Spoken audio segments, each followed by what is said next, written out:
a young guy, 2 kids, and a girlfriend. The girlfriend worked at Kmart. They were getting ready to close Kmart, so she was losing a job. He didn't have a job. He was trying to get one. He went to a temp agency, got a job, but he didn't have the work boots to start. So they kept telling him, all right, well, maybe next Monday, try to get some boots. Okay, maybe next Monday you can start. So somebody saw my post, contacted him, he contacted me. I just said, what size you need, man? He said, size 10. I said, I have a 10 right here. He gives me his address, and I remember walking down the hall, and this beautiful little girl sticks her head out the window and said, you here for my daddy? And then I said, yeah. She said, those his boots? And I said, yeah. So I walked through the door. It was this young man cooking a pot of ravioli.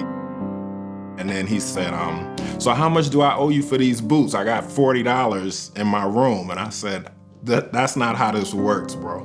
I said, you need these boots. They were donated to me. I'm just gonna give them to you. So he was like, oh, that's what's up, man. So he was like, you want some ravioli? And I'm like, no, I'm good, bro. He makes a call to somebody and he was like, hey, I wanna let you guys know that I got some work boots now. And then they were like, okay, well, you can start. I think it was 2 days later or something like that. But it's just, when he hung the phone up, how happy he was, like, yeah. So he picked the phone up, called his girl. He was like, I just got some boots, baby. I start work Tuesday or whatever day it was. And you could hear her on the phone and he was like, okay, I gotta go. But that young man is now hired in now at his job.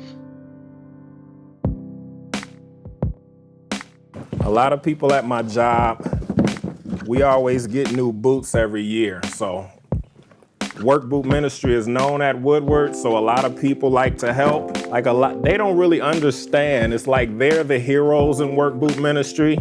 Like I can make a post at work and I'll get 20 pair of boots the next day. So it's not just me. Like my job is, they're awesome. Like seriously, all I got to do is, hey, I need a size 13. Anybody got a size 13? 2 days later, the next day I'll have 3 pairs sitting at my desk.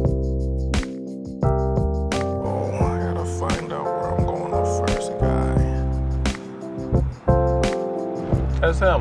To have somebody willing to work, wanting to work, needing a job, and to be turned away or postponed because they can't afford work boots, I just think that's very sad, because nobody should be denied a job because of work boots.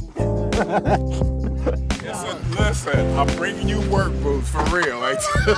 We can give them boots. That's like a little teeny start. Like that's a start. Here, I believe in you. You can do this.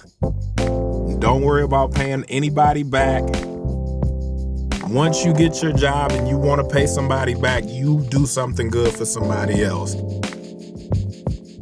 Clean shoes, new looking shoes, I don't know, that makes a person feel better sometimes. Like I have a hobby of collecting tennis shoes. I've always loved Jordans and Air Maxes and stuff like that.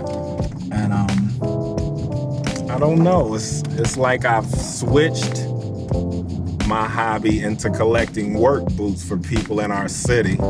And the same feeling that I get from looking down to look at my old school Jordans is the same feeling that I get from, like, hey man, here goes some boots. You go to work, no charge. Somebody donated them to me. This is your size, you take them and you go to work. It's like the same joy that I get from that, because I really like tennis shoes. And then if I can transfer my hobby into helping people with work boots, that's what makes it really special to me.